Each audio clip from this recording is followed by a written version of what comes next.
You're listening to the We Are Libertarians podcast network. Find all of our shows at wearelibertarians.com. All right, let's get back to some boring subjects. Understand the risk to our country. Freedom brings people together. You're listening to the We Are Libertarians network. Learn more at wearelibertarians.com.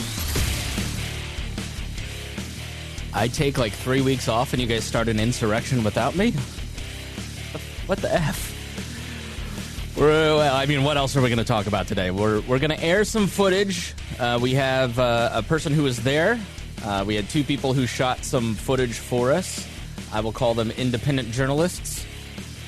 And so they are legally protected. So we'll air 20 minutes of exclusive footage and talk about what happened and give you all the details, just like we did with all the BLM rally stuff. Then we will give our opinions on it. And then we'll talk about Donald Trump being politely asked to leave Twitter. So stay tuned. We've got a lot to talk about. Warning. This show is for adults by semi-adults, so the language is sometimes strong and offensive. I don't know what I said. Welcome to the Chris Spangle Show. Our goal is to help you sound smarter while talking to your friends. If you struggle to understand politics, we explain it from an independent, libertarian point of view. With all of the irreverence it deserves, we toss out the screaming heads, put people before political parties, and give context to the news to make you think. Now, here's our host, Chris Spangle, a 15-year veteran of politics and media. Welcome to the program. It's great to be back here on really what is the first episode of the Chris Spangle Show, which we will talk about here in just a minute. You can find out more at chrisspangle.com or all of our shows at wearelibertarians.com, like the Brian Nichols Show, On the Run, Boss Hog of Liberty. Ginger Archie is back. Make sure you're checking that out. Before we start, I want to thank all of our members of Wall Plus, as they're the reason the show and network exist. And you can support the show by visiting joinwallplus.com and learn about all the great benefits of subscribing. Want to thank our $100 a month members, John Pusilo, Casey Feldposh, Lars Nordskin, Rhinehold, Matthew Durbin, Jeff Bennett, Christy Avery, and Jason Doolittle. Today, my co-hosts, as always, my faithful friends and the most banned man in the libertarian movement, it is Rhinehold. And Harry, you are here. How are you doing, buddy? I'm going good, going good. You are looking ripped. Thank you. Yeah. Been with lockdowns and just not having to do wall. I just decided to just keep going to the gym. It's been great. How about you, Rhinehold? Have you been hitting the gym? Hitting would be the opposite term of what I would do at the gym. So I haven't left my house, I don't think, in 7 months. Haven't had a haircut in a year. I mean, you can see the you got like a ponytail. You have the exact same. Back to my hippie days. Harry, he has the exact same hair as my girlfriend's kid. That's a classic old IT guy hair. You know, he's getting that. Yeah. He's just transforming into that. All I need now is to switch over to a Linux type of environment. Right? For our audio listeners, Rhinehold has the same hair as Henry Phillips in the Silicon Valley show, the guy that kind of talks like this that's in the basement. All right. Well, it's accurate description of me. Yeah, I wanted to just acknowledge the name change. I know I ran some promos. I don't know that everybody knows what was going on. Tried to prep everybody a little bit.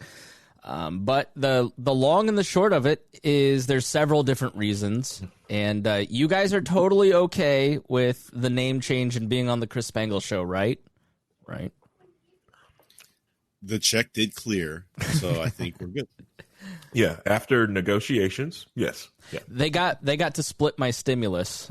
So whenever I get that from that feckless bitch Donald Trump, I'm gonna give that each half of my stimulus. So that's how easy it is to buy these. You better get on him about that. Yeah. Well, all of this is just a ruse. This banning thing to get out of giving me my money. You should hit him.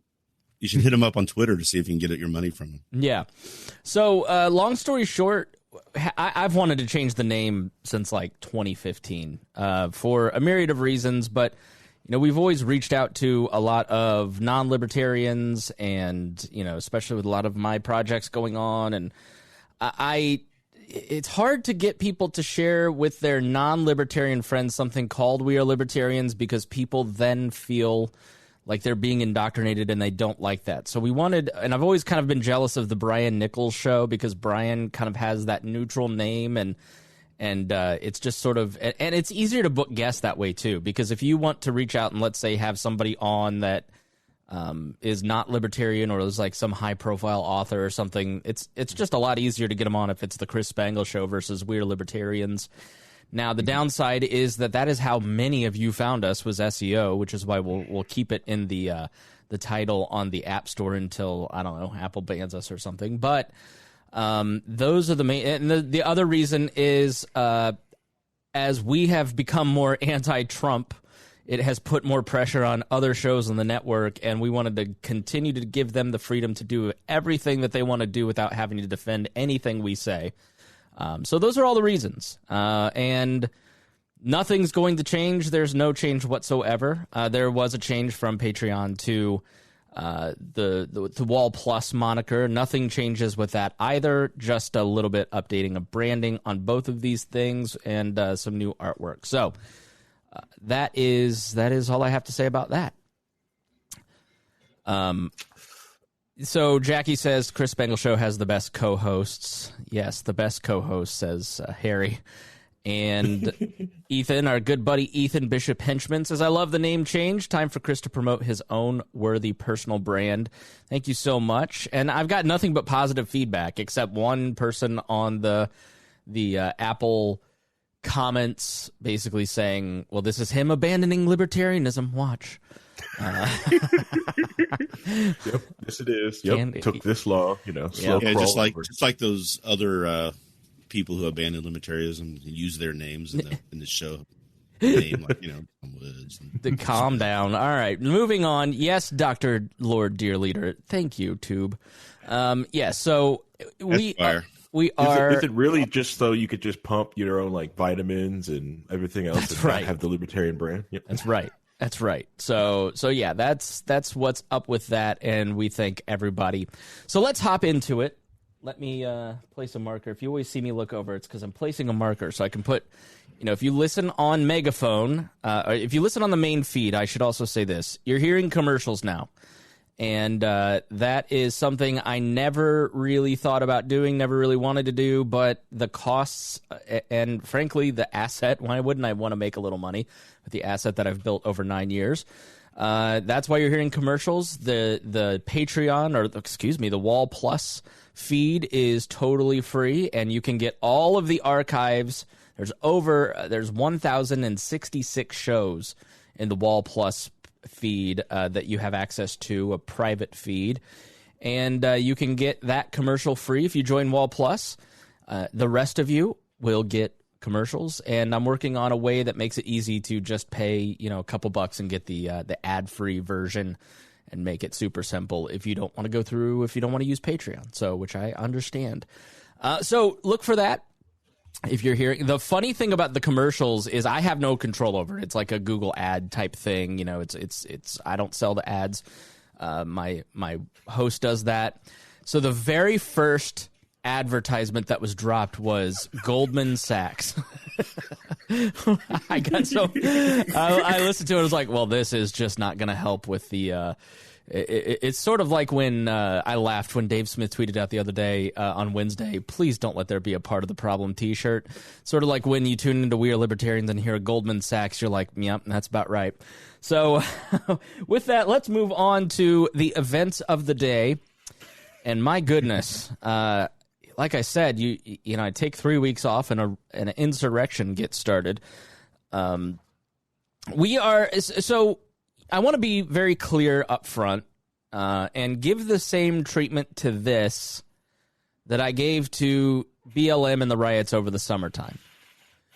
What we did was we took footage from the events, talked it through, and tried to find the motivations and intent behind people, and then judge it from there, as opposed to just blindly going along with whatever the two sides say. So, I found out that a couple of independent journalists were going to the event, and they grabbed some video for us. I edited that up. It will be posted on our YouTube channel.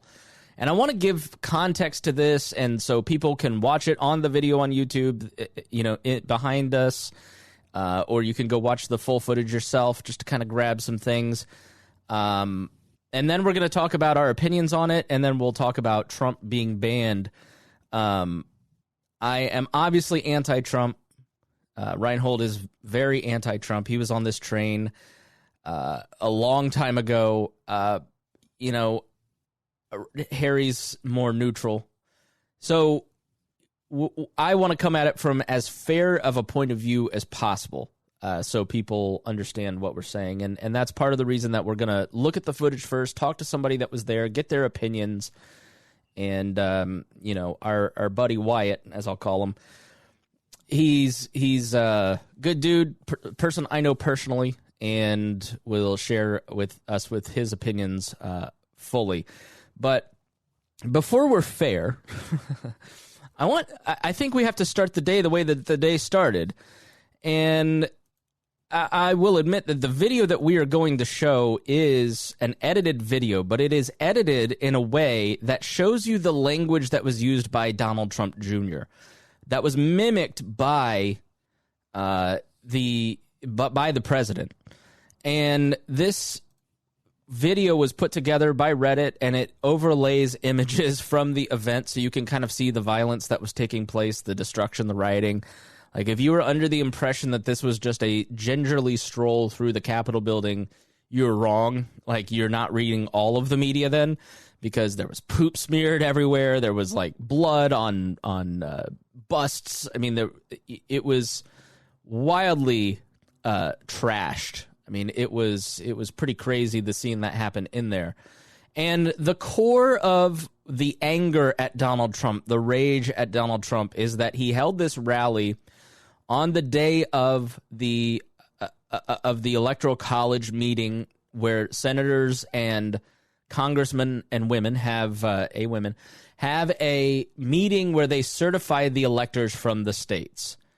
And the goal, according to Rudy Giuliani, who has there been a bigger fall from like the top of their career to the bottom, like 9/11 Rudy to now Rudy, accidentally called a senator who he thought was Tommy Tuberville, a staunch ally, but was a squishy Republican apparently. And he left this long voicemail talking about that their goal that day was just to delay it into the next day. And Steve Hayes at the Dispatch posted the audio of it. You should listen to it. It's really crazy. And, when you hear from the inside of their camp that their goal is to delay things a day so they have more time to work, and then you hear the words and the language that was used, it's hard not to look at at Donald Trump's complicity in this. Now, every person who walks into that Capitol building or attends this rally is an individual and has free will and makes their own choices. But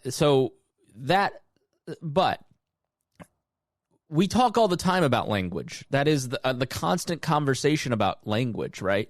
That's the whole fear around the cathedral, is that the language used by the left is perverting and polluting the mind of American souls. And yet when they're pushed back and say, well, do you agree with the language that is used at Donald Trump's rallies? They go, well, no, they're not responsible. Well, that's a double standard, and we reject that fully because people are highly persuadable. They're highly influenced. Every time we sit behind this microphone, we think about what we say and its effect on people and how that impacts people. And really obsessing about that is why I do the show the way that I do. I try to be fair to everybody. I have my bias. I am a prick, but I really try to keep that in check. And I think you have to hear the language that was used. We're going to fight. We're going to be in your backyard in 2 weeks. We're going to, it's really hard to disconnect a group of people who will, I'm seeing establishment Republicans here locally that held office like Marion County prosecutor and ran for Congress thinking that this was all stolen from Donald Trump when, it wasn't. This has been a long long process of propagandizing people into buying the little tidbits of voter fraud. And then it culminates with this moment. And they have this rally, and they're watching people march in a back tent down to the Capitol building after saying these words. This gathering should send a message to them. This isn't their Republican Party anymore. This is Donald Trump's Republican Party. This is the Republican Party that will put America first. This is the Republican Party that will fight for the American worker. This is the Republican Party that's not just going to roll over and die because the Democrats would like you to. The whole world is watching, folks.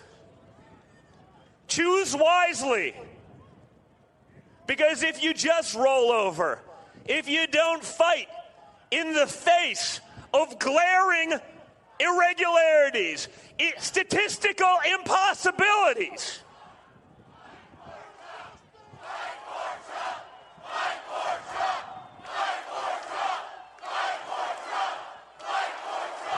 that's right, guys. That's the message. These guys better fight for Trump. Because if they're not, guess what?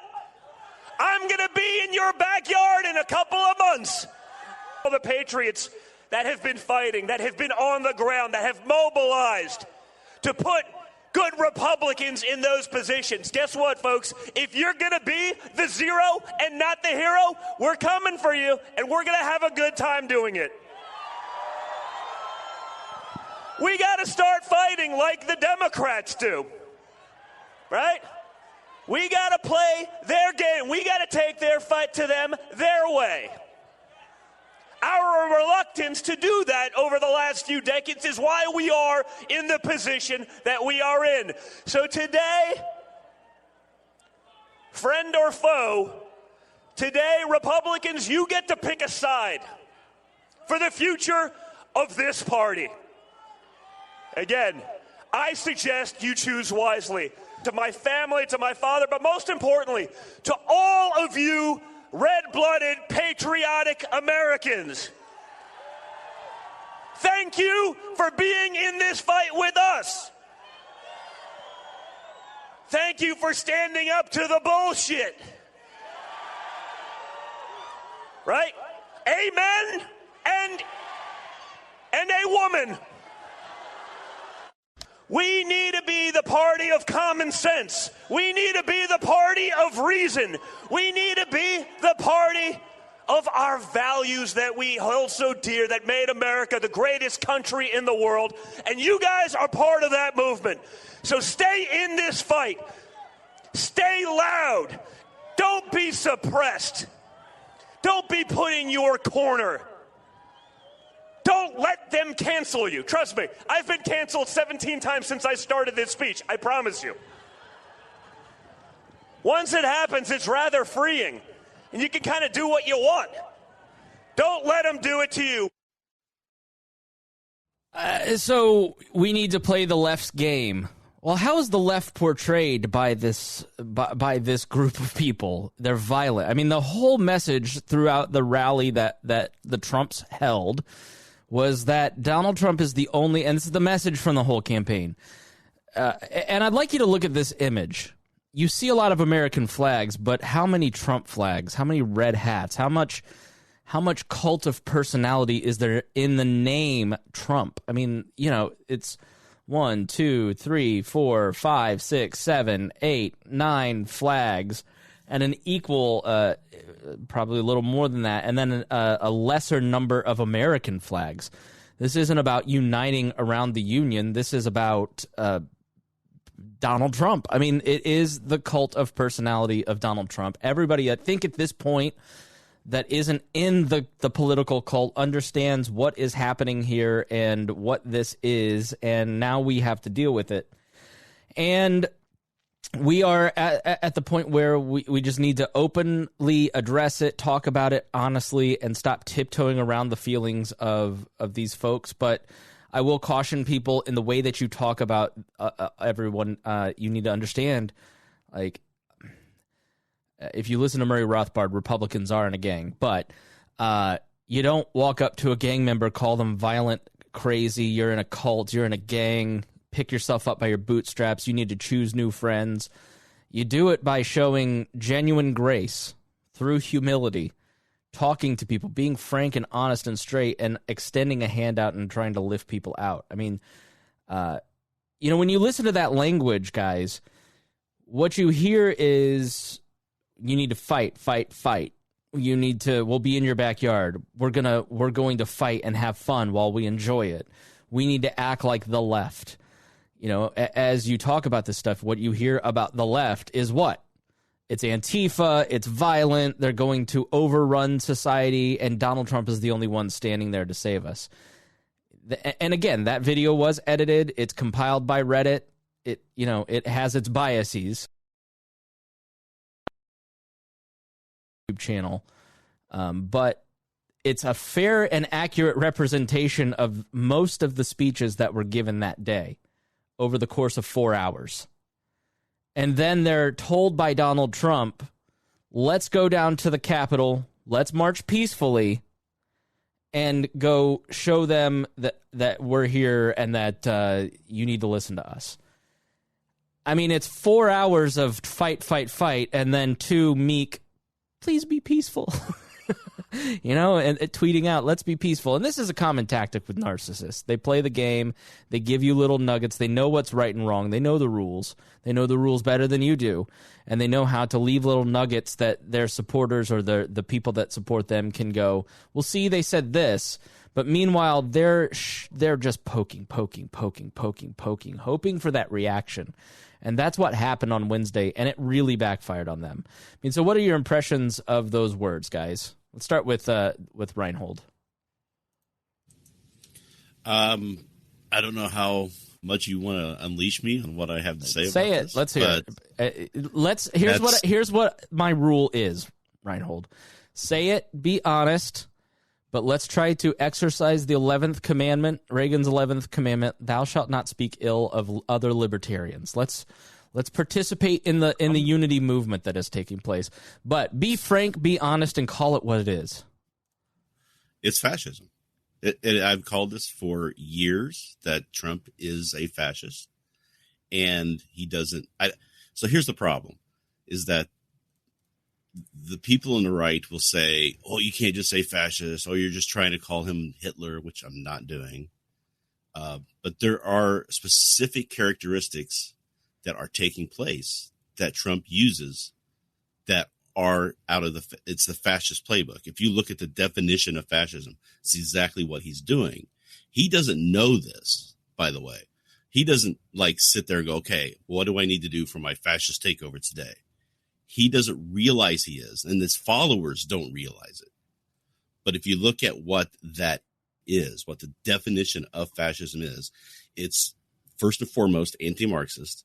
Second, it creates a questionability of expert, so that nobody can have a shared truth anymore, which defines and creates an alternate reality that gets people who are in the working heartland, culturally conservative camp to then see the other side as evil, the enemy.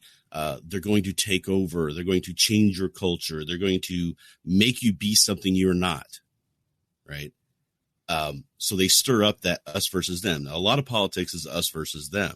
Marxists have their own mechanism of doing this. Marxists initiate the change of the differences in class structure, right, in order to divide people into us and them camps.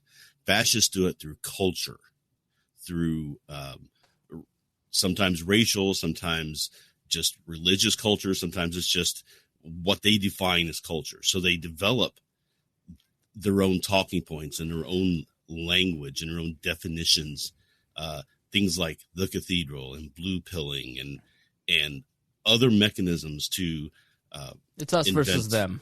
Conspiracies. What's that? It's us versus them. Yeah, it's us versus them. The problem is when you play us versus them politics, you then get all of them talking and coordinating, and there's probably more of them than there are of us. Right. I mean, Charles Lindbergh had so fascism kind of really started in America in the early 1900s. It was then kind of transported over to Europe. But remember what Charles Lindbergh did? He created a organization called America First that was against going to the war, and was very much defending the white culture, as it were, right?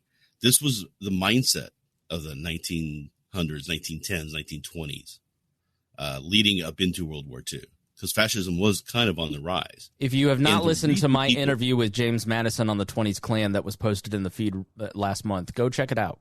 You'll hear a lot of echoes, and I'm not saying that people are in this movement are Klansmen, because we'll get to separating people in a moment, but there's a lot of that America First is very like us versus them. A lot of the same tactics are used. Right. It's a propaganda tactics that fascists use to separate people, and that's really what we're talking about. Let me stop here. I want to make sure that we're very clear and I want you to be clear about it. Do you think that every person that attended this rally or voted for Trump is a fascist? I don't think hardly any of them are. Okay. I think that they're tools. They're used. So that's the thing with fascism. Fascists are the ones who are you create a demagoguery, a cult of personality around a single individual. It's not about an idea anymore. It's about a person, right? And that's what conservatism and the GOP has turned into. You heard it in that speech. This isn't the GOP. This is the Trump's Republican Party.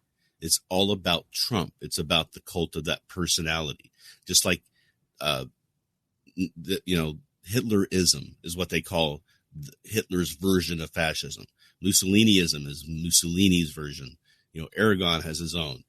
Every fascist movement takes on the personality of its leader, right? So they're never the same. But there's 14 basic characteristics that they employ that you can use to spot fascism, and Trump meets all of them. All right. Well, let's continue this later because I don't want to lose people. I want to make sure that we've got people that are on the line here. But Harry, your quick impressions of what you heard. All right. Do I want to give them the credit that they somehow actually planned this? No, I think they really kind of fumbled into it. The crowd got ginned up into what was going on, and we just saw what is professionally a monkey see, monkey do protest that just got way out of hand, and they had no idea how to put the fire out that they accidentally started. Which is usually what happens, and that's sort of I was having this conversation over break about the riots with BLM, and over the summer it's like, well, a riot may just break out. It's like, no, these riots are on Facebook for weeks. You can tell, and that's why I was so critical of mayors and governors over the summer. You sort of know what the temperature is, what it's going to be, and that's why the Capitol Police, the Sergeant at Arms, and everybody in the security services around the Capitol is in so much trouble. You didn't know what could happen. I mean, there were 250,000 people regularly in the 60s protesting Vietnam and 70s outside of the Capitol. Nobody ever invaded it because everybody knew what could happen. And so there was, that within 5 hours, they had erected non-scalable fences around the Congress so they could continue their work. Everybody knew what was happening with riots over the summer. Everybody knows, to think that it just... But people show up hoping for the best, and this is sort of my problem. Is I try to look for the best in people, and like with Trump, it's like I just kind of had to go. I don't think this guy has good motivations. Like I think people show up to stuff like this because they are genuine in wanting to protest, and then there is a small percentage that is a violent element that is there just to cause trouble because they can. Correct. Yes.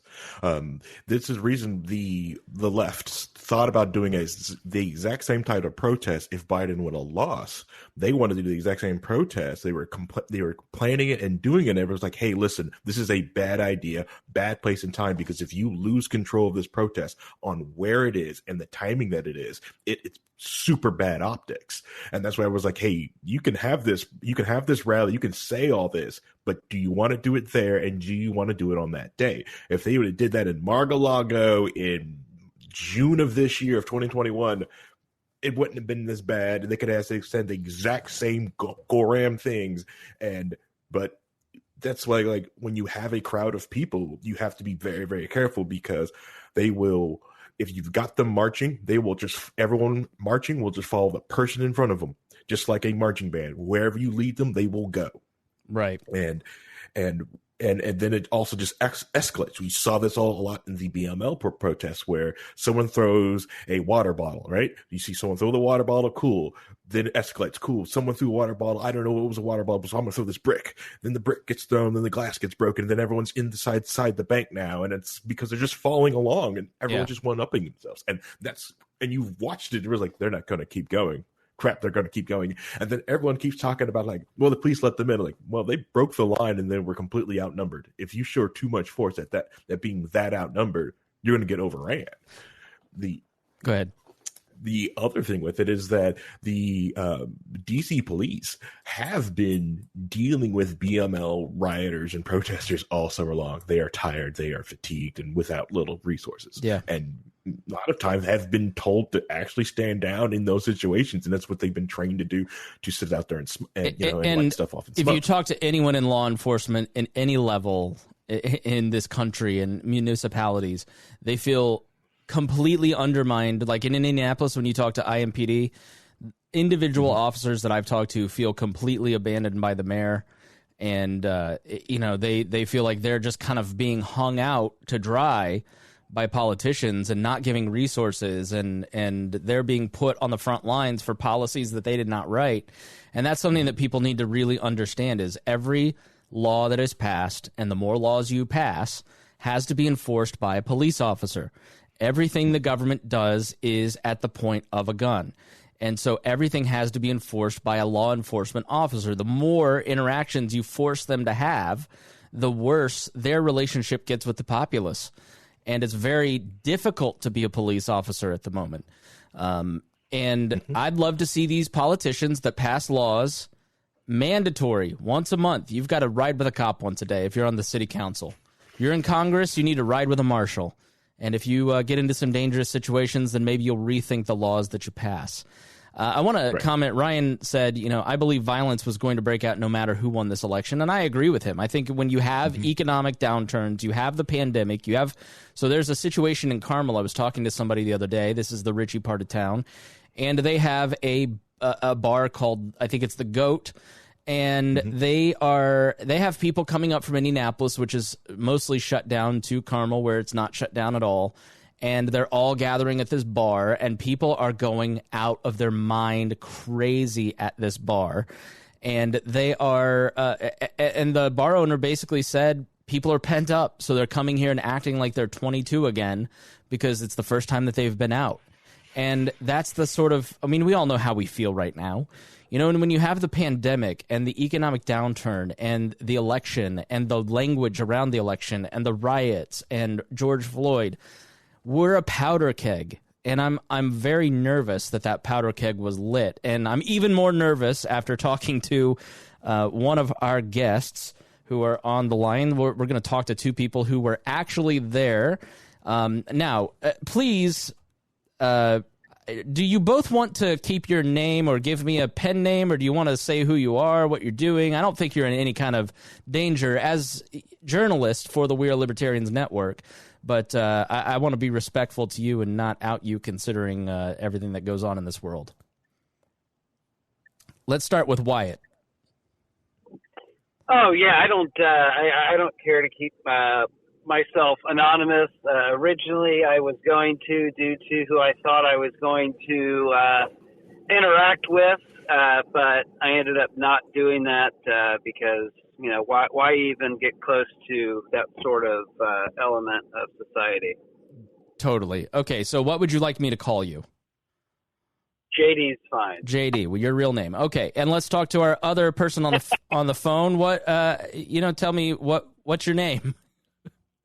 So my name's Luke. All right, Luke. You just call me Luke. Luke. Yeah, So I'm gonna be, and you guys can't see it. I don't think you can. Maybe in the background you could turn on YouTube and watch it. But I cut together the video that you sent me, and the first is Luke's video. And Luke sent this really, really solid, like a ton of clips with really detailed comments on it. And I wrote exactly what he wrote on this video that you're gonna watch in the background. And, it has no sound on it, so we can have the conversation. But I want you guys to see what they saw. JD sent some videos as well. And I want to say, JD, that I edited out about 20 seconds of the video. And JD captured on video, is it Ashley Babbitt? Yeah. Yeah. He captured Ashley Babbitt being loaded into the ambulance. And I have struggled for days whether or not to publish this video because, frankly, it was really, really hard to watch. And it was very, I guess the way, JD, to put it is you can see the light slipping out of her eyes, and she is covered in blood, and she is in her last moments. And I decided not to put that footage in here. I really wrestled with it because I think that there is societal value to seeing it because you see the cost. But out of respect for her as a human being and her family, it was really hard to watch. So I decided not to share that publicly because I wouldn't want that to be my lasting image, and I don't want to put that out in the world. I mean, when you saw that in person, how did that affect you, JD? Well, I'll be honest with you. In the moment, I did not realize that she was the person that had gotten shot. I didn't realize the grave nature of her injuries. I thought that she might have tried to run up the stairs, maybe fell, maybe. He's driving up to Anderson, so we may lose you, JD. But you thought she'd run up the stairs, maybe falling down? Well, yeah, I thought it was a blunt force injury and not a bullet. Right. I thought just in the crush of people that she had, been injured, and they carried her out, and they were going to render aid, so on and so forth. But after I watched the video again, and I compared the pants and shoes that she was wearing to the video inside the Capitol where an individual was shot, then I knew, okay, this is the same person. And when I was watching the video, I assessed that she was dead on the gurney before she was even taken into the ambulance. But it was really, really hard for me to watch. So just to be clear with our listeners and those watching and those that can grab the video on YouTube to kind of see what they saw, if you want to share the video or watch it yourself later, that is missing a piece. And I just want to be honest about it and why I made that choice. And you're just going to have to trust me on that. So let's start with Luke. So Luke's video is up first here. It's rolling in the background. If you want to go watch the YouTube version of this show, then you can see it in the background. So, Luke, why did you go to the rally? And we're showing Alex Jones up first here. So, what was your intention of going? I knew something was going to happen. I thought it might be a couple scuffles, but I was just interested to see what's going on. But I definitely did not expect what happened to happen. What is your political leanings? I'm pretty much just a libertarian, even though I'm a registered independent. Yeah. Would you say you lean more right, more left, or are you just sort of generally libertarian, not really that interested? Like, where are you at? I voted for Joe Jorgensen. I my big thing is like decentralization, just letting people take care of themselves. Trying to, the communities at the lowest level should be able to make rules that govern them, not necessarily, state levels or the federal levels. Perfect. Decentralization is a big thing. Totally with you on that. So, JD, what was your intention of going? Why were you going out there? So I went out there because I wanted to be there firsthand to see what was actually going on. Kind of to Luke's point, yeah, I was expecting a lot of pissed off people. I did not expect anybody to actually rush the Capitol building. That's usually something that Democrats do when they don't get a Supreme Court nominee to go the way that they want it to go. They rush public buildings. But I didn't expect Trump supporters to do that. So I just wanted to go and document and actually talk to people and figure out why they were actually there. So, Luke, you were on the ground first. Your video started around 1. So what kind of, and things didn't really seem to get crazy until around 3. So let's start with you. I mean, when you got there at first, what did you see? There's really just a huge mass of people between the reflecting pool and the Capitol, and they're just kind of chanting, rallying, and then you see you see people giving speeches, like the video of Alex Jones. I think he was standing on top of a car at that point, giving a speech, ironically telling people to be peaceful. And then kind of all of a sudden, and they're trying to push up the stairs onto the balcony level of the Capitol, and all of a sudden you hear like, "Oh, he's got a shield," and one of the protesters had stolen a riot shield from the police. And then I think after that, everything changed because people were like, hold the line. So, and then to the other protesters, and then after that, everything went crazy because that's when they started firing the tear gas. I think at the same time, they were trying to occupy the stands for the inauguration. And I think that's where a lot of the tear gas was shot off at, and like the rubber bullets and stuff. So in a sense, they were trying to protect the property that the scaffolding that the inauguration was going to be on. They were trying to get people off of that scaffolding, like people were climbing it. Yeah, I didn't actually see any of that, but there was so many people like inside of it and on top of it. And a lot of people were running around saying like, they're shooting us with rubber bullets and pepper spray and all that. And that's really the only place where it could have happened, I think. Now, JD, I forgot to ask you, like, where do you kind of lean politically? So I'm pretty libertarian. I've voted libertarian since I've been able to vote, whether it be a write-in candidate or if they actually had somebody on the ticket. But I'll be honest with you, I did vote for Trump this year. Given the options with Joe Biden and the viability of Joe Jorgensen, I voted for Trump, and mainly because as idiotic as he can be on TV, I have a military background, and I was actually overseas when Soleimani was taken out.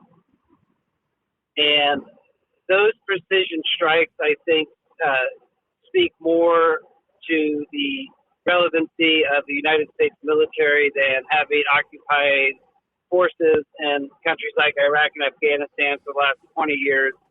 And so since he's kind of made public statements to say, hey, we need to get out of Afghanistan, we need actively withdrawn troops from that area of the world, that's why I voted for him. Okay. And when did you kind of show up? Around what time? And what did you see when you showed up? Yeah, so I actually flew in from Georgia. I was down there working on the senatorial campaign. I landed at 11:45. A buddy of mine picked me up at about 12:15. Went over to his place and got into the city at around 2:30. As I was walking up to the east side of the Capitol, that's when they had broken through the first layer of defense. They hadn't actually broken into the building yet, and I wasn't on the side where where the scaffolding was. Okay, you were on the opposite side then, so of where Luke was. Yeah. Okay. So it was as chaotic on that side as it was on the other side, but there were a hell of a lot more people on the west side of the Capitol than there was on the east. Yeah, we're watching your video now, and you're on the side where, and correct me if I'm wrong, but you're on the side where there's steps, and on the opposite side of the street is the Supreme Court, and it's more of a street area. It's much different than Correct. the other side with the mall. And, we're watching your footage now, and there's just a ton of people and ambulances, and the steps are completely full. And what were your first impressions when you walked up? Were you just like, holy cow? Yeah, that was so when people protest, right? As I said in my videos, you go to the seat of government. You don't go to private businesses. So initially, I was completely okay with people yelling at a building, right? Because that's where their elected officials are at. But as people pushed past the cops, ran up onto the porch or the promenade, if you will, I was like, holy Lord, like, I really hope that these people aren't out to do anything more than air their grievances with government. And it appears that some were. Yeah, so Luke, what were your kind of thoughts? What did you expect, and then what did you see when you first showed up? Like, did it meet your expectations? What was it? Can you hear me? Yes, sir. Okay, so yeah, I mean, I was going in completely blind. I just kind of knew what time things were going to happen. I didn't even know they were marching to the Capitol. And then I kind of got there. I'm like, okay, well, we're at the reflecting pool. We're just going to stand here and chant. And then people started surrounding the building, and I was like, okay, well. And then, so I was on the other side where the Supreme Court is, and I watched them storm the stairs. And then that's when it was kind of like, okay, things just changed, They're trying to surround the building and get what they want. Yeah, so there was the Dispatch podcast, and Andrew Egger was there, a reporter for the Dispatch.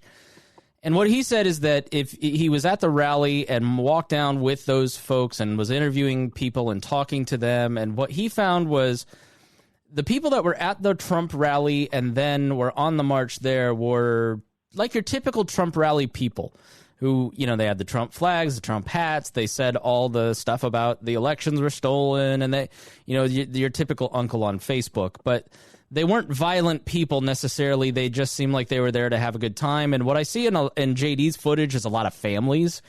But then he said once they got to the Capitol, there was a large group of white nationalists, and there was a very distinct difference that was obvious to Andrew Egger of the Dispatch between those two groups, similar to you'd see the BLM protester with the family and the kids, and then there's the Antifa guy. I mean, was that your impression? Do you share that impression, or what? How would you kind of break down the different groups of people, JD? So I actually, speaking of white nationalists, there was what I knew to be a skinhead handing out flyers. And why did you know that? Being the curious, how did I know he was a skinhead? I mean, skinhead. Yeah. Well, he had a swastika on his right hand. But so I didn't record this, unfortunately. But he was handing out flyers, and it was for the European Heritage Society. So after doing quick Google research on that is of course a wildly racist and white nationalist group, that obviously believe that white people are superior. He was right next to the steps on the west side of the Capitol. But I would say that the people that I actually spoke to directly, like one-on-one, were folks that are really scared that for the last 30 years they've been told that they're racist or they're this or they're that. And then, of course, over the last 4 years, it's really amped up, and they've had, people in the streets destroying businesses. They're scared that they're going to lose their country. And I think that fear is a powder cake that has been sown on both sides, whether it be the Democrats or the Republicans. And I have serious concerns about what's going to happen on the 19th and the 20th of this month. Well, we'll get to that in a moment, because that was you and I privately had that conversation. It scared the shit out of me. But we'll save that. I want to continue getting impressions. So, Luke, when you're breaking down like the different groups of people who you talk to, what did you see? I mean, how would you kind of categorize and give percentages to the crowd? I would say most people, like you were saying, were just there for like the Trump rally. They wanted it to be peaceful. They didn't really want to do anything crazy. But then I think there was definitely that other segment that wanted to, break into the Capitol and do I don't know what. But I don't know a lot of like these like really small like groups or whatever. I definitely saw some like the 3%ers or whatever. You know what I'm talking about? Yeah. Yeah, so I definitely saw some of those guys. Militias, basically. I mean, 3%ers in my view are militia members. I'm sure 3%er may have distinctions, but from the outside, that's what y'all look like. But yeah, there was a surprising amount of people trying to like yell orders to people, like we need to flank this side, and like they're just kind of standing places yelling people. Nobody was really listening to them. So it was a lot of guys.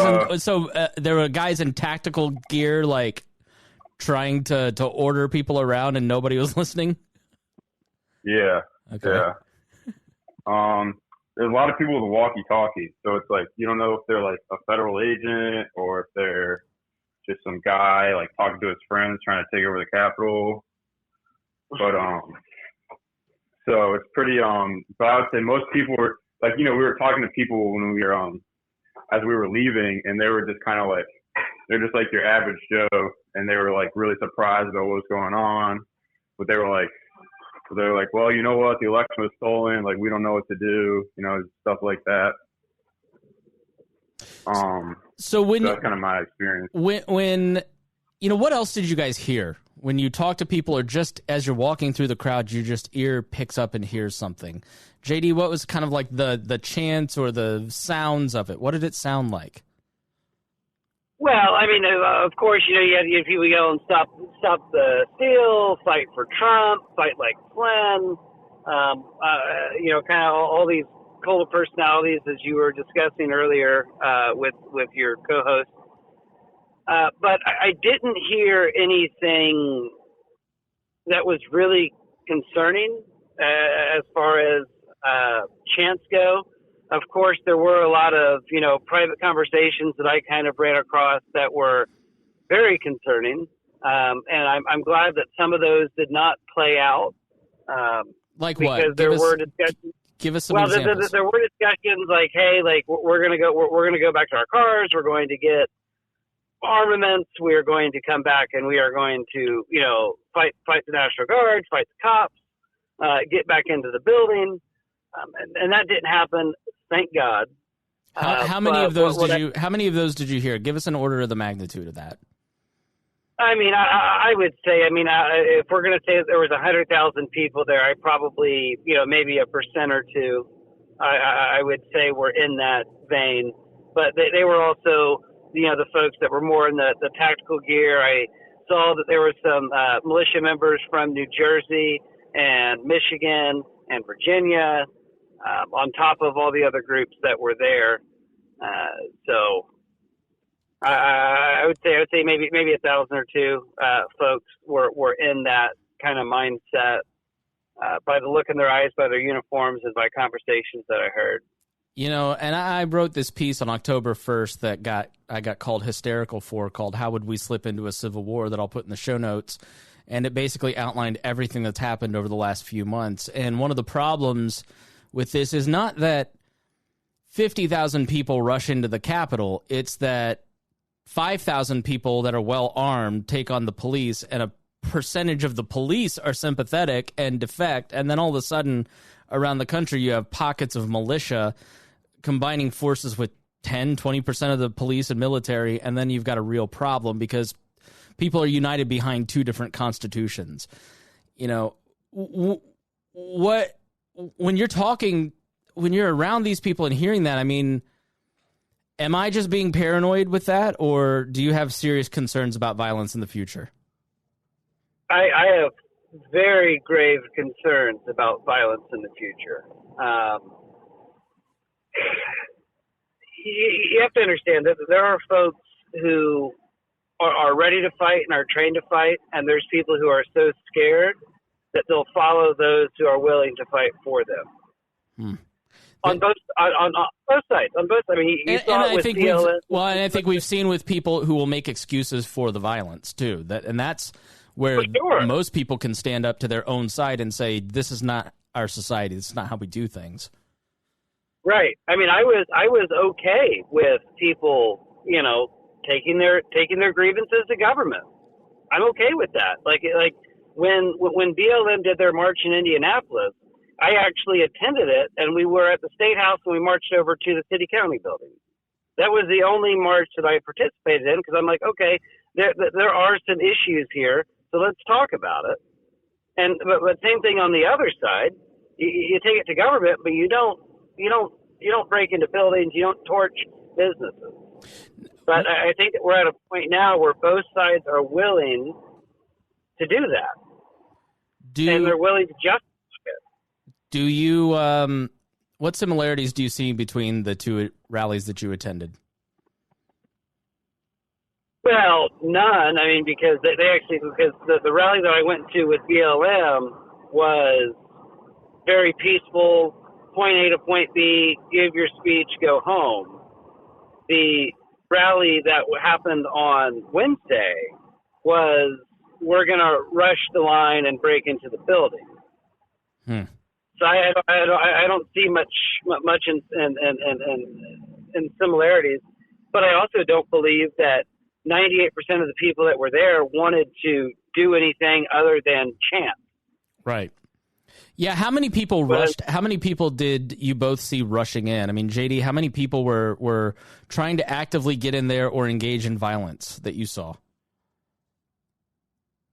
I mean, probably once the line was broken and people started to rush in, I would say it got upwards of 5,000, 6,000, 7,000 people that were on the steps and actively trying to get into the building.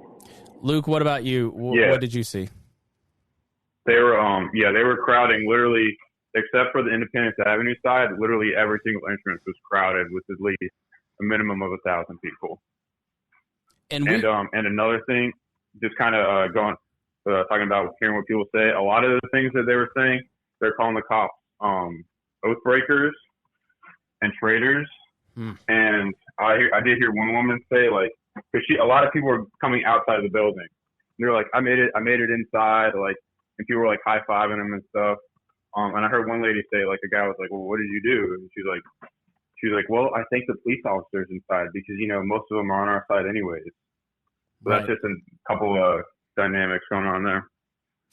Yeah, I think the back the blue thing is a real problem. I think that they wrongly assume, and that's partly why I would imagine the FBI is so aggressively pursuing these people, is to make a statement that we're on the side of the rule of law and not on the side of an insurrection, basically. So go ahead, JD. You're about to say something. What did you hear from the people coming out and in how they viewed people? Well, I actually wanted to direct you to the videos that I didn't post, but I've seen plenty of videos where you see the cops actually move the barricades out of the way. And that's concerning for me. But I did actually take a picture, and I sent it to you, of a guy who stole the flag out of the Senate chambers. Yeah.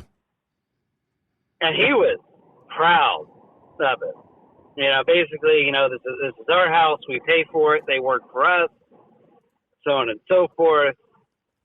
And while that may be true, while they may be elected officials, theft of public or private property is not the right approach. Go ahead. He was galvanized by it. And I was like, I'm going to get a picture. And he was like, get my face in it. I'm like, I'm not necessarily saying I want you to go to jail over this, but right. I'm not going to get your face in this picture. But they were proud of what they did. So, Luke, I mean, in terms of violence and insurrection, I mean, what did you hear? And in people rushing in, rushing out, future violence, do you kind of concur with JD? Yeah, I mean, these people were mad. I was like, it's like that one clip of the Boondocks where it's like, what did he do to make them that mad? It's like, I had no idea. I mean, like, it made me feel out of touch, and I'm not like this elitist, like, liberal professor, you know what I mean? And I'm like, holy cow, like, I have no idea. You're probably just like a regular dude in your mid to late 20s, just chilling, and you know, sort of hanging out with libertarians, and you felt out of touch. Yeah, because these people were mad. They were really mad. Define mad. And they were from all over the country.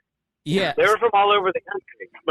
These weren't people that drove in from Virginia. I talked to people from Idaho, Montana, New Mexico, Texas, North Carolina, South Carolina, Florida, all over the place. They drove in. And these folks, by their dress, you know, by how they look, you know, you don't want to assume a lot about people, but it took serious money out of their pocket to get there. So when you say they're mad, I mean, define that. Like, what did you hear that led you to believe that they were angry? Well, they stormed the Capitol. They did do that. Yeah. Well, and they all that little thing. Oh, yeah. But they all genuinely believe that the election was stolen, and that the Democrats have the power to rig all the elections. I think consensually that's something that, as a group, they all believe that, and I think that really makes them feel hopeless and that they have nothing left to lose. Mm-hmm. You agree, JD? I do. Sadly, I mean, especially after Georgia, and I'm not necessarily in the camp that the election was stolen. I believe that there was maybe some funny business with Secretary of State changing the rules potentially, but maybe more Republicans should have voted, right? So, but there's a lot of folks that I spoke to, like one-on-one in Georgia when I was down there working on the Senate campaign, and when I was in D.C., that all believe the same, that the system is rigged and it needs to be reset. What does resetting look like? Well, I mean, I would say that they believe in a republic, and they believe that the republic has been taken over by a socialist element within the Democrat Party, and the only way to reset the system is to take those who are in the system out of it. And if you can't vote them out, there's only really one other way to get them out of the system. So what do you think happens next? I believe that on the 19th and 20th, there's going to be a very large element of people. I don't think that they are going to bring flags. I think that they're going to bring some other items. I don't have that with 100% certainty, but just based on conversations that I've had with individuals on the ground and elsewhere, there's a lot of people that are ready to fight, and they're ready to die. How does that play out? And then, go ahead, Luke. Continue on. And in addition to that, I was just kind of thinking about like, you know, I'm just making up a number here, but like probably 80% of the people were not like storming the building. They were just outside chanting. And you know, they're still avid Trump supporters. How many of those people saw Trump get completely wiped off the face of the internet? Yep. And in their mind, they were being peaceful. how many of them got radicalized by that? So now it could be even worse. Yeah, I think that this was meant to be Trump's Reichstag fire, where he was going to have, it was going to be a galvanizing moment. In the Reichstag was lit on fire in Germany, and Hitler blamed the communists and seized power after it. And I truly think that he felt that this was going to be the event. But the problem is that the banning of Donald Trump from social media platforms, I saw everybody on my feeds in these kind of circles going, maybe this is going too far. All the local Republicans were kind of like, this is a problem. And last night that totally changed. Like, people went from having their doubts about the Trump movement to being galvanized and going, yep, they're out to get us. That victim of the cathedral is trying to take over your life, and they're going to stop at nothing. They're going to wipe you off the face of the earth. Whether we think that is rational or not, it sounds, it is their belief. How impactful do you think that last night's events were on this crowd? Go ahead, Luke. I think pretty significantly. I had a couple of people reach out to me and say like I'm really mad, like I want to take action. And these are pretty moderate, people that are on the right side of they're conservative. And they're just like, I want to do something. Like, this is ridiculous. If they can do this to him, they can do this to all of us. So based off that experience, it worries me. So this crowd looks like it's 100,000 easily. When people started rushing in and rioting and looting the Capitol building, what was the crowd's reaction to that? It was like from the movie when from the movie Christ, when Jesus was convicted, right? When he was told that he was going to go get put to death, the crowd went nuts. As people pushed further into the police and further into the building, the fervor of the crowd grew, and it pumped them up. I didn't really see anybody say, "Oh no, don't do that." I heard a lot of people like, "Hell yeah, go grab Nancy and bring her outside." Luke, what about you? Yeah, I definitely saw some aspects of that, but in like the videos I showed you, there's that one guy breaking the window from the inside of the Capitol. You can audibly hear a lot of people saying like, "No, stop, don't do that." So my experience is that there's definitely a significant amount of people that were like telling people to stop physically destroying the Capitol building. That I saw. Yeah, because I was not up on the steps. I was actually near the bottom of the steps. So I'm behind the crowd, actually trying to force their way in. So I didn't. I wasn't that close. It was pretty cool that you were though, Luke. Well, yeah, but it was Do you? Go ahead. I was going to say. Do you both regret going? Do you have any? Would you do anything differently? How did this change you, Luke? I definitely don't regret going. Because it was insane to see. This is absolutely insane. I'm kind of speechless these past few days. But it's definitely changed how I am going to look at, honestly, the problem with, how they, there's a lot of people that say, oh, there's two Americas, a black America and a white America. Now I think there's 50 different Americas based on whatever niche you're into. Which is really the underpinning of classical liberalism is that everybody gets to live their America and leave each other alone and not force each other to live in another America. Otherwise, you get this level of suppression. I mean, so it's impacted you in a pretty significant way? Yeah. Mm-hmm. JD, what about you? I would say so.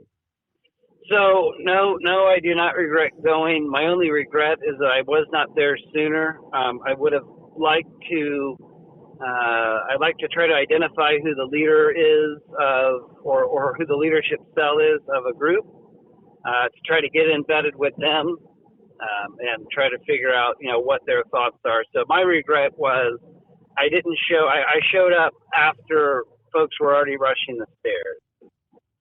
But right. It was chaotic, and you can't really talk to people because their eyes are focused somewhere else.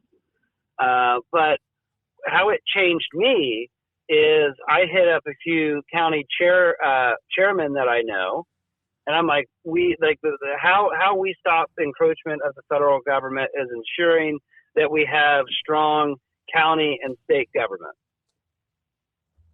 And so that's my focus. I mean, Joe Biden won. It appears that the Senate is now 50-50. So the way that you control further incursion onto our civil liberties is to ensure that we have good people in state government. I worked to get Donald Rainwater elected, but that didn't work. But that's okay. We move on. But that's how it changed me, is getting more involved at the local level. To ensure that we have the right people in those positions to make the case. All right. Any final thoughts, guys? Thank you so much. You've depressed the shit out of all of us, but I think we needed to hear it. So what are your final words for the audience, Luke? And thank you so much for being there, you didn't think you were putting yourself in danger, but I'm so glad that you got that video. Luke emailed me and he DM'd me on Twitter and he just goes, I've got this. I've got to do something with it. People need to see it. And I thank you so much for doing that. And JD, thanks for agreeing to go out there. What are your final words, Luke? I mean, you just gotta take care of your community, because at the end of the day, I mean, if you can make, the people around you more libertarian, I think that's what's going to help in the long run, not necessarily winning an election or, changing policy. But if you just win people's hearts and minds, because I think that's what both the Democrats and Republicans have failed to do. And that's why we're at where we're at right now. JD, final words? So if people look to a building, an institution, or a man for their direction, they're wrong. I believe that individuals need to get to know who they are as a person, get to know their community, and work to shore up those relationships before you turn your anger to somebody who really has no influence over you. I think that's the way that people need to go. Because if we don't, we're going to further divide ourselves based on our ideologies, what we look like.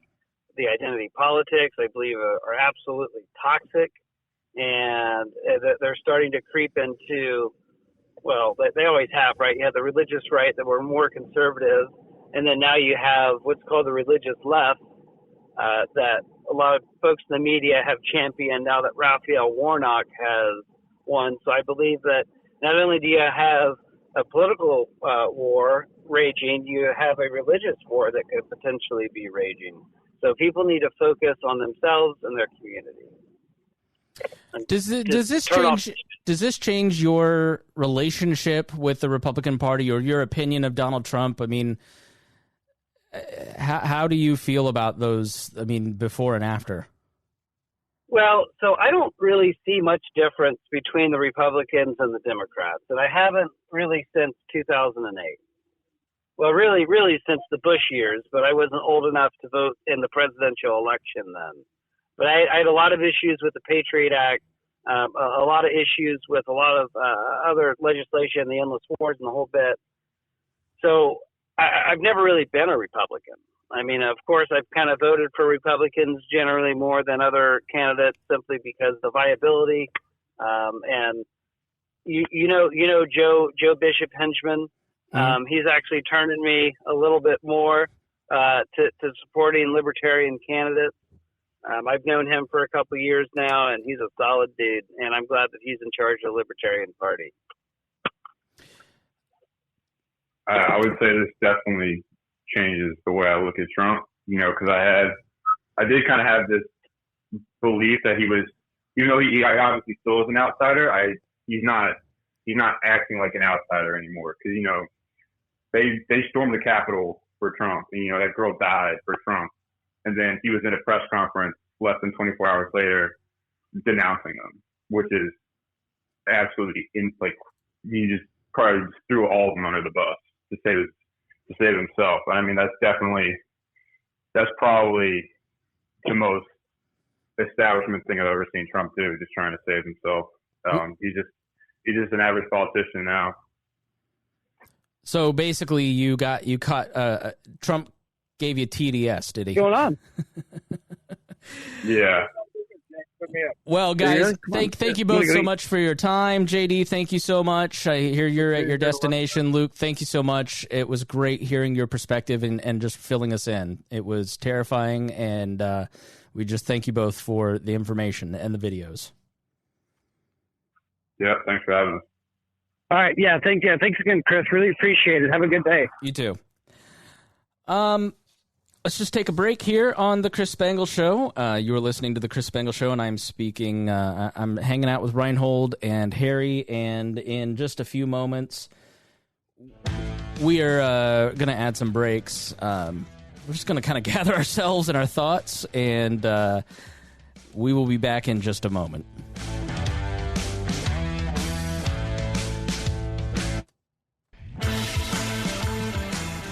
Thanks for listening to the Chris Spangle Show here on We Are Libertarians Podcast Network, where you can find all of our shows plus more information on becoming a Wall Plus member at WeareLibertarians.com.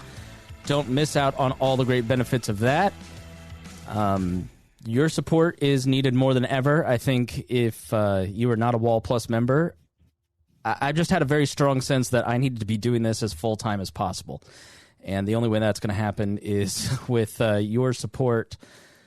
Guys, that was horrible. That was a perspective that I have, being a blue pill cuck, reading the mainstream media, watching the videos from the alt-right guys, watching across the spectrum. None of the coverage from any side even comes close to capturing what we just heard from those two guys when they were talking to people on the ground. Harry? Yep.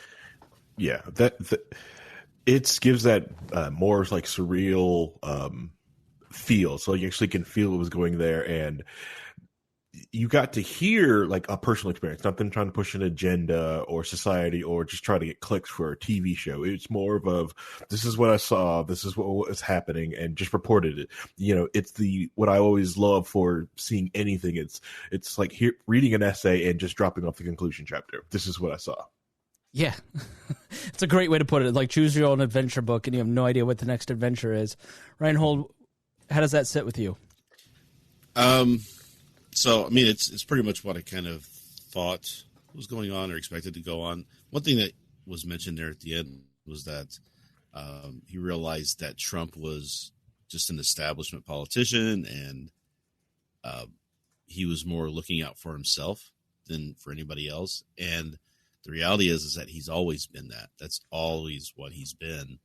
It's just that people didn't see it for a long time. We saw this with the debates.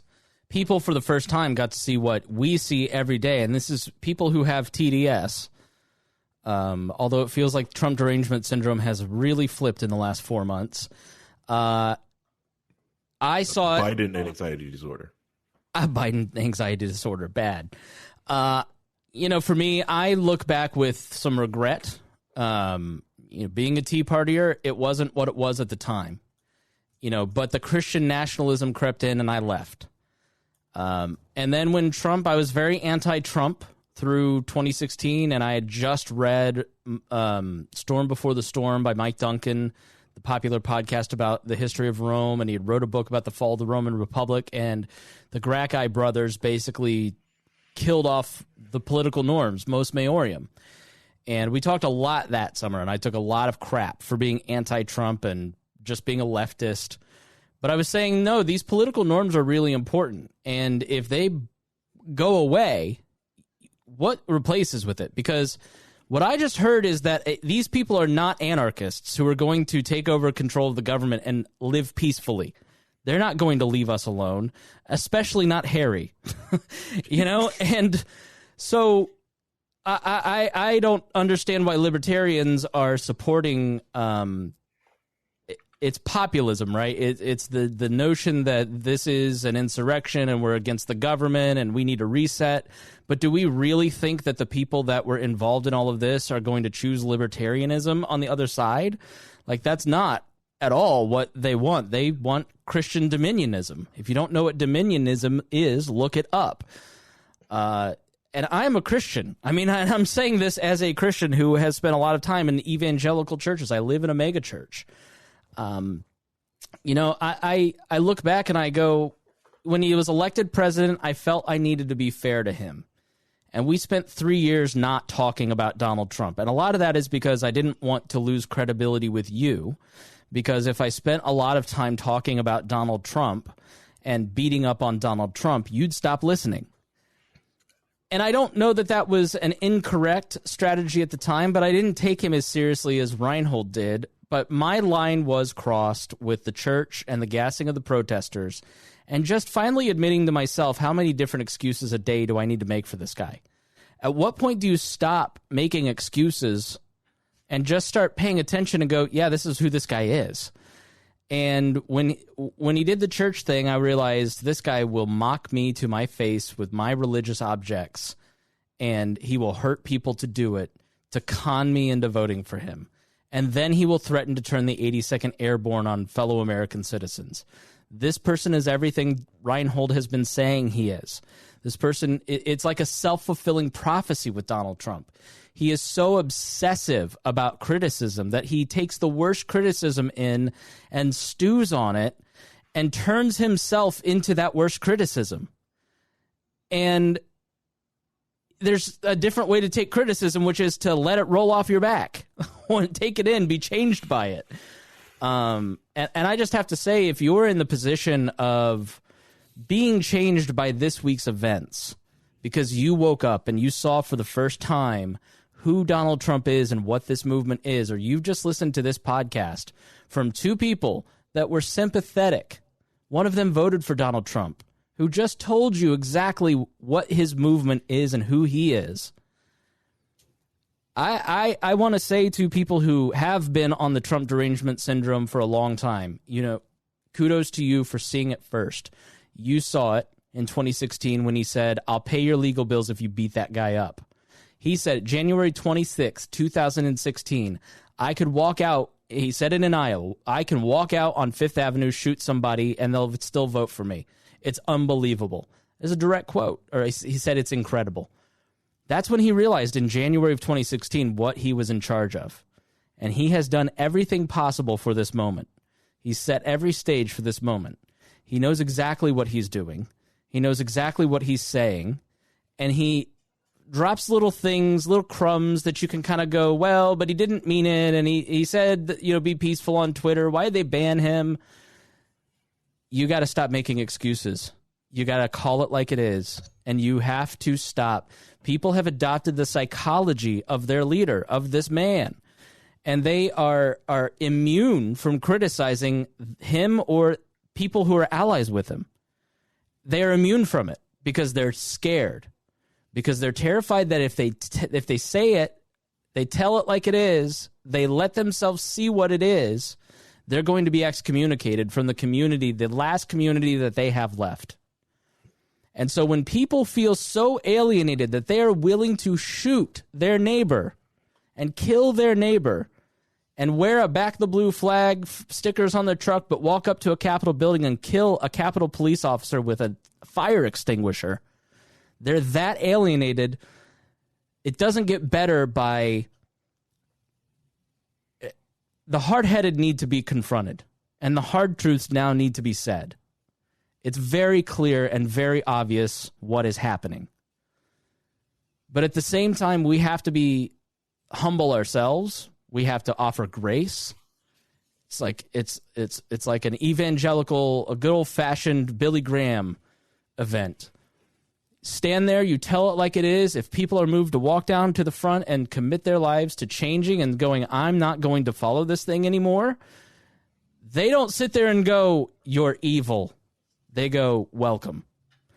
Now, you don't put them up front. You don't put them in the pulpit. You don't let them lead a Bible study, but you give them grace and move on. But the hard-headed are going to be the hard-headed, and there's going to be people that are going to have to be confronted. And the rule of law is on the line.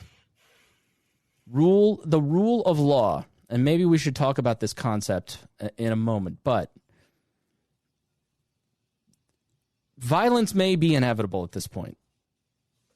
And I'm not talking about little violence, because I've walked in libertarian circles for 15 years. I've had conversations with these men. I have been to shooting events. I have walked around the militiamen for a long time.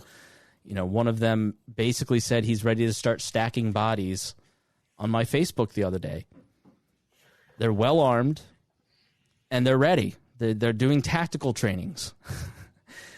And you're either going to be with the violent element or you're going to be with the Constitution of the United States. Not even the Constitution, the rule of law, which is the foundation of liberty. The rule of law says that barbarians don't get to rule over us. Monarchs don't get to rule over us. The King of England doesn't get to torture us. The King of England doesn't get to do whatever he likes. There is a rule of law that says the government must be constrained in this way. The violent element in our society must be constrained this way. Because if the rule of law and the law enforcement cannot rein that in, then there can be no harmony, there can be no prosperity, there can be no peace, and you have complete societal breakdown. And so what is on the line, if we move into a period of violence, is not left or right. It is not us versus them. It's not the leftist media. It's not the right. It's the rule of law versus authoritarianism. And it's time to just say what it is. And if you're not there yet, and you just turned us off because of it, okay, we'll be here when you're ready. But you need to hear it, because what I just heard from those two guys is far worse than I expected to hear. Rhinehold, I mean, explain the rule of law. If you can explain it differently than I did, please do. Well, I mean, there's an expectation of things being right or things being agreed upon and standardized, so that no matter your political beliefs or thoughts or views, you're going to be treated the same way as anybody else. If you do the right thing or you do the wrong thing. And the rule of law in this country was really, it hasn't gone away now. It's gone away a year ago, right? So all the things that were being done for the past year or so in the Department of Justice has just obliterated any kind of standards of behavior for determining how the society is going to function, right? Right. How do you let somebody get away with continually breaking the law, right? Just because you agree with them politically, right? When you start doing that, what good does that law mean? When there's a law that anybody else would be going to jail for 10 years, and you have your political leaders breaking those laws and not suffering any penalty for it at all, what message is that sending? That's just telling the next person who comes in, hey, you can do this now, because we have a precedent set that there's not going to be any punishment for that. Right. So I know there's a lot of concerns about bringing, what do we do at this point? Do we try to remove him by the 25th? Do we try to impeach him again? And, well, we don't want to do that because we don't want to incite more people. And we got political issues and blah, blah, blah. you're letting somebody get away with something with no penalty and continue pushing lines, right? It starts off with a little bit of thing. I might fire the special investigator, trying to order somebody to fire the investigator that was investigating the Mueller stuff, right? And the Russia stuff. And then that doesn't get any penalty. And then, let's start digging up dirt on my political opponent, and we'll, coerce a foreign leader to invent something so that we can use that. There's no penalty for that. You impeach him, political process happens. He doesn't be found guilty. He's still there. He paid no penalty for that, right? He fires everybody who disagrees with him in any way. No penalty for any of that. All these norms and rules and things that are in place to help make sure society runs adequately and safely. And then you just get continued march down that path. Right. So, I don't know what else to say about that. If the roles were reversed and this was Joe Biden doing this for the past 4 years, the right would be insane, upset, mad about him breaking the rules of law. But they're okay with it with Trump because it's become a cult, a mindset. Right? You seem to disagree with me there, Harry, or? I see what you're saying. It's not that disagreeing. It's just more of a Rhinehold. You say these things, and it's like, okay, but that didn't start with Trump. That system made Trump. And you're correct. They probably should remove Trump using the 25th Amendment to make something like a Trump never get created again. But they won't do anything like that, and that he will not be the only one. Another one is being created right now, and it's going to come because they won't enforce the laws on themselves. That's the worst part. And the worst part is that person coming now down the road is going to be better at accomplishing those goals than Trump was. Trump was fairly incompetent about taking advantage of all the things that he was doing in order to retain his power. Right. The next person's going to be better at it. Yeah. And we've already got people, I've seen people commenting that libertarians should be looking for a Trump-like figure to go out there and lead the Libertarian Party and do all the stuff. I said, you're talking about propaganda and fascism. And all this stuff that you want to do just in order to create a libertarian society, when that's the exact opposite of what we should be doing as a libertarian society. So we started years ago, decades ago, with just the president taking a little bit more power, and he doesn't get stopped. A little bit more power, he doesn't get stopped. A little bit more power, violate the Constitution here, violate the Constitution there. It doesn't stop, right? Right. And now you get to the point where all of those people, like somebody like Trump, can say, well, you let this person get away with this, and you let this person get away with that, and this is how it's always been for this. And I can send armies to do whatever I want, because we let Obama do it. And until somebody stops him, right? And we always keep saying that, politicians are what's the word? They're always on the take. You can't trust them. They're all in it for themselves. They're hypocrites. They'll do whatever they want to do, and nobody can stop them. The laws aren't there to stop them, and we continue to vote these people back in. We don't punish the behaviors.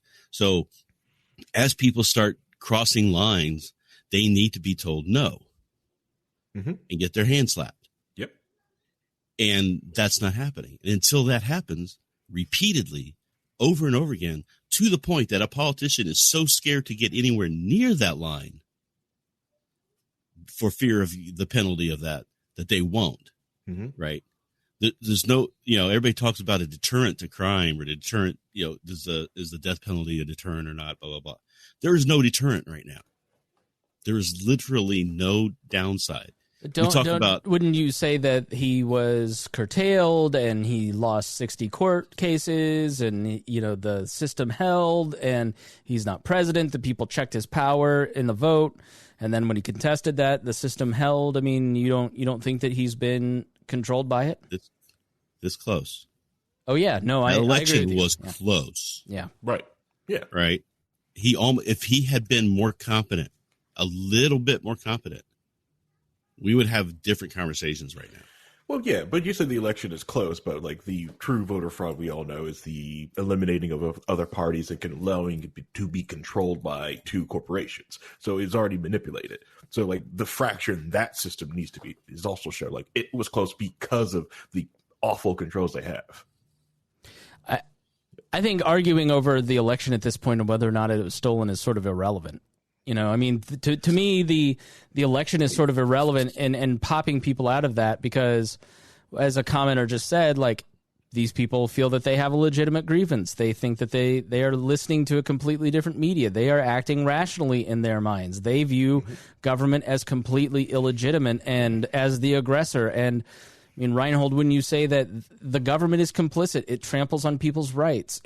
We live in an unfree society because of the government. Yeah, we do, and we do, but it could be way worse too, right? So let's say we tear down everything, and so there's this thing where you can call a convention, right? So we can call if enough people say, okay, we want this, we'll have a national convention, basically throwing out the Constitution and rewriting it from scratch. Now, if we were to do that today, what do you think that document would look like? Because it's not going to be what libertarians think it should be, you know. You're going to have a bunch of totalitarians and authoritarians on one side and a bunch of authoritarians and totalitarians on the other side arguing about how much control they should have over society. Mm-hmm. That's sort of where it falls apart for me, is that somehow these two sides are that one of them is the answer. You know, like when I'm told by a libertarian that I'm being pro-government by supporting the rule of law and the American Constitution, I go, I understand where you're coming from, and I understand that point of view because I've been participating in the populist libertarian notion of that we are unfree. Yet over the last 15 years, I've been able to live out all my dreams. The economy has not yet collapsed. We've seen an expansion of personal freedom. I have a podcast bashing the government. Like we're still a free society. But there are things like the domestic spying programs. You see, I mean, I think BLM has legitimate complaints about police brutality, and you've seen the further invasion into healthcare, the foreign wars.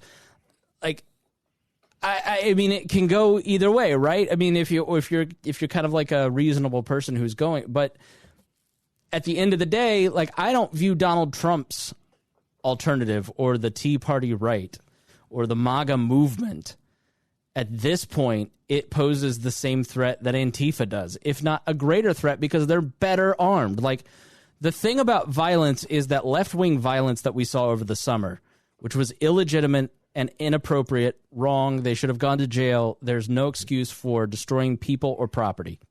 Full stop. It happens in a small geographic area in a few blocks for a short period of time, and then it burns itself out. The problem with right-wing violence is that it pops. They're very well armed. They're very well organized. You heard the call earlier. They're giving tactical maneuvers to the rest of the crowd. They're, the LARPers that were there. Like, when right-wing violence kicks off, it's not going to be pretty because they are so well armed and the police are sympathetic to them. I mean, there is no doubt when you watch the videos that we've played today, the cops taking selfies, the cops letting them in, helping them downstairs. I want MAGA protesters to be, I want BLM protesters to be treated just like MAGA protesters. And I want anyone that hurts another person, breaks into a place that they're not supposed to break into, destroys property, to be treated like a BLM rioter. I want criminals to go to jail, and people are worried about the doxing in local news about people that were at the protest. Criminals, there's a long history of criminals being put in the local newspaper. What we heard today from our two correspondents is that people broke the law. It doesn't matter what side they're on. And the whataboutism, like people in conservative media want to change the subject so bad to Parler and Trump getting removed from Twitter. You know, you can't change the subject. You don't get to go back to that old, tired line of the media did it. It's the media's fault. We did this because the left made us.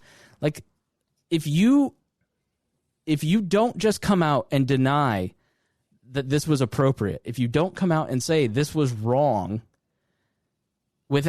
you just have to say it without some qualifier. Like everybody on my wall that is leaning right just goes, but, the left, Antifa. The sooner you break that fever of not being able to just condemn your own side without the qualifier, the sooner we can all move on, because in-group policing is how you change things. We needed Joe Biden and Alicia Bottoms and Killer Mike and all those people to come out and say, this is wrong, this is inappropriate, you have to do this. Republicans were putting pressure on Democrats all summer long to denounce the violence. Mm-hmm. And where the violence wasn't denounced, the violence was worse in places like Seattle. And when the violence was denounced and the community said this won't be stood for, and there's videos of BLM protesters trying to wrestle down people that were trying to riot and loot, that's when it stops quicker. And if Republican lawmakers and rank-and-file Republicans and conservatives and libertarians who lean right don't come out and say this is not how we do things, the violence will be longer, it will be protracted, and it will be worse. And it's just imperative that if you are on a team, to say to your team, this is not how we do things. And if you cannot do that, then you have to examine why you have that pathology. And people who are on the other team need to put pressure on the team that is committing violence and say, do you condemn this? You know, people like Ted Cruz, or here locally like Jim Banks and Mike Braun, you're spineless cowards. Politicians are spineless weasels. I've been saying it all year long. If you want your business open, keep your business open, because there's more of us than there are of them. Right? And so challenge the rule of law in court and go fight it. People will donate to your GoFundMe to keep your business open. You know, and it's the same here. I mean, the lockdowns, I was amazed. I thought for sure we wouldn't be able to leave our house all winter long. And that just didn't happen. I mean, I'm sure it's way worse in other places, but in Indiana, there's really not many restrictions. And the reason is that there was the political will is not there. And politicians are not willing to try it because they know that the people are not with them. And so if people stand up and say, this is not how we do things in the Republican Party, this is not how we operate on the left, this is not how we do things in the libertarian movement, then it's going to stop quicker. But it's going to keep going if you just give these tacit approvals of, well, but, you know, they have legitimate concerns and fuck that. Like, you have to be bold in this moment. And you have to understand your first principles. That's all there is to it. And you have to understand why we have a liberty in the first place and how you lose it. And you don't do that by pussyfooting around. There's so much cowardice going on right now. So please, I challenged a guy, a libertarian up in like Minnesota or whatever, and he posted about the left and how they didn't condemn the violence over the summer. And I just wrote, do you agree with what happened last Wednesday?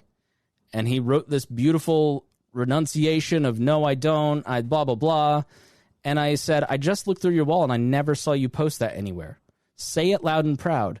This guy then wrote another post that was even better than that, denouncing what happened Wednesday without any qualifiers. And it got like 40 shares, you know, and it says to the people in his feed, this is not how we operate in America. And I was really glad that like he heard me. You know, are you for it or not? Like John Ulrich in our group. Love John, go to church with John. John's very, but the left. And I just said, John, where are you at? Where do you stand on this? Don't tell me what you think about last summer. I want to hear what you think about last Wednesday. Wrote a beautiful renunciation of it. It's beautiful. You know, and that's where we need to, we need to say to our friends who are but lefting, we need to do to them what they did to us during the summer, going, do you renounce this? You've lost your spine. Where are you at? I want to hear you. Do you support property rights? And you got to get in people's face a little bit, but in a polite way, right? Mm-hmm. So don't we need to fight. Like me. Yeah. Yes. So yeah, I just I want to start winding this up. We've got a million things to talk about. I'm going to do a swamp episode tomorrow, so I got to save some of my thoughts. But I just keep following my Facebook feed. Sign up for the emails at chrisspangle.com, the private email newsletter, which you can get for free if you're a member of Wall Plus. Keep following me there. I got a ton of thoughts, ton to read there at both spots. Twitter, finding lots of interesting things. Let's just wrap it up with final thoughts. Harry, our local anarchist, tell us what you think. All right, so whataboutism? No. You're absolutely right. I've been trying to discuss and talk with this situation with people, and it sometimes when we feel like it comes out to me as like, well, you're just whataboutism. I was like, no, I'm not. I will discredit that. I will discredit that.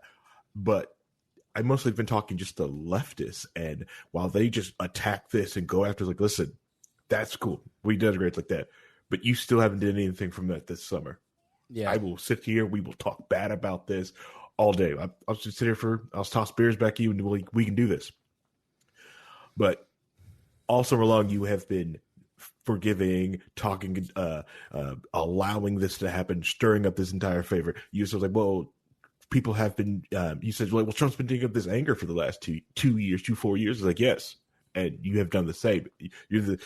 It's just like that meme of like Donald Trump and Bernie Sanders were the exact same candidate in 2016. Well, your supporters are probably more alike than you want to give them credit for. And it's disappointing that you've had these conversations for years with some people, and that they're not, I don't know, that you feel like some people haven't grown. And that's the disappointing when you find people in your friends list or your groups that have not grown, that have not moved on from anything. It's like you feel like they haven't learned anything from the experience. People are stuck in 2017, and like that's so much of like the moving the conversation back to the left is taking over the social media, and like none of that's good. I don't feel sorry for Donald Trump. Like Donald Trump made his own bed. He was given lots more opportunities than Liberty Memes was given. He was asked politely. At a certain point, a property owner has a right not to have insurrections planned on their property, and there is but at the same time, I think the timing was horrible. And I don't think Parler should have been removed at all. They comply with American laws. They are a legal business. They have a moderation plan. We have somebody on the team that worked at Parler. They ban people all the time. It was absolutely ridiculous that Parler was taken off of the platforms.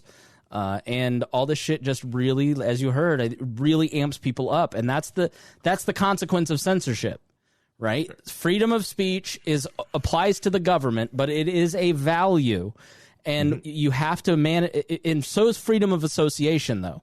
You have no right to force yourself on somebody else's property. You have no right to force yourself on somebody else's platform. And when you're in somebody else's house, you're asked to behave a certain way. And these companies don't do a good enough job of articulating that. They ban too many people. There's no reason that Joshua Smith, John Hudak, and Dan Smotes should not be on Facebook. They're not white supremacists. They're not terrorists. They're just decent libertarians that are out there like talking about liberty. Like there was no reason for them to be banned. But these companies are taking a hammer to a problem that needs a scalpel, and it's a huge problem. I mean, I saw in the Pat Down Facebook group with 10,000 people, most of them Democrats, 30 posts being deleted yesterday. You know what I mean? It's not just a right thing. They're banning anybody and everybody who looks or smells even extremist. So, if you love a podcast, go check out their website, sign up for their email newsletter. Yeah. And the only reason I even logged into Facebook today is because my email box is inundated from Facebook saying, like, I need to update my identity because of the wall page. Thanks, Chris. Thanks for putting me back on. Thanks. Appreciate it. You're welcome. When I get killed, I mean, I got threatened by my third Rob Kendall follower today. So when I get murdered by one of these people, I need to. I mean, listen, I bag on libertarians and the Ron Paul libertarian crowd, but, you know, and they can be rude. But I have never experienced violent threats as much as I have when I get them from the conservative talk radio crowd. Like, these people are unhinged. They're violent. They have violent fantasies. You know, I wish I could show you my DMs from some of these people. Like, the people that were at that kind of event that those guys were talking about. I mean, they're nutty. Yeah. Speaking of people going nuts in Broad Ripple, Rob Kendall, when this is all open, oof, we got to make sure there's a chain on him, holding him down. Yep. Ryan, are you done with your final thoughts? Yeah, I'm done. All right. Rhinehold, final thoughts. Final thoughts. So I had it all in my head, and it just all went away. That's okay. As you were talking about something else. But really, this is what happens when we get two groups of people that are vying for political power, and they find that the only way they can gain that power is not through reasoned debate, but they realize that people are much more susceptible to anger and fear. And what we have is people in vying for that political power, going out and enraging and scaring their followers, creating two different realities. So we can't have even a shared reality of what is happening. So they can isolate them more away from the other side. Then you start to see patterns of us versus them, and those people are evil and we are good and we're righteous and they're terrible. And instead of realizing that every one of us is just a human being trying to get by in the world, trying to do what we think is best, seeing different information and making different decisions and having different views, but that doesn't make us enemies and evil. It just makes us need to have those conversations to come to a shared understanding. And as politics has driven a wedge between that stronger and wider, and we see the result of it is what's going on right now, and it can get worse. We need to stop it before it goes there. We need to start realizing that the other people aren't our enemy. The people at the Capitol building were coerced there, not directly saying, hey, go down there, do this, but by feeding fears over and over again and feeding outrage and anger and hate into these people. That's how they react to it. And we see it on both sides. I'm not going to sit here and fight the fight of whataboutism and everything else. It's a problem with politics that not enough people are stopping. I think we did a better job of it for a couple decades in the 70s, after the 70s stuff happened, and we kind of got better at it. And then it all went away again as soon as we realized we could do it again. And it's generational, I think. Every 40 years we have to kind of go through these same processes again. I wish we'd learn a little bit more from history.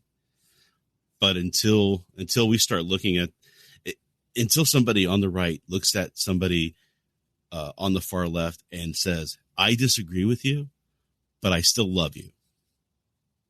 You're still a human being. We're still going to work together. We're going to figure this out.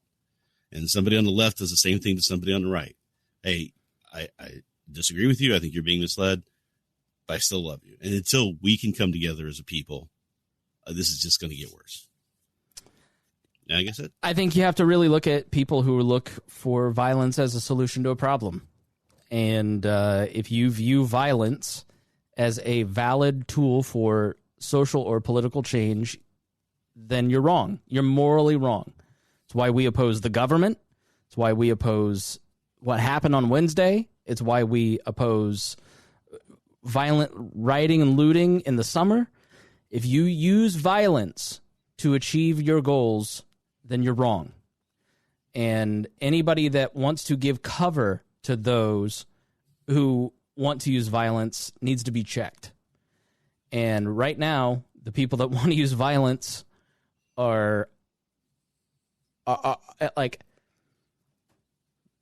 the nature of government is inherently violent.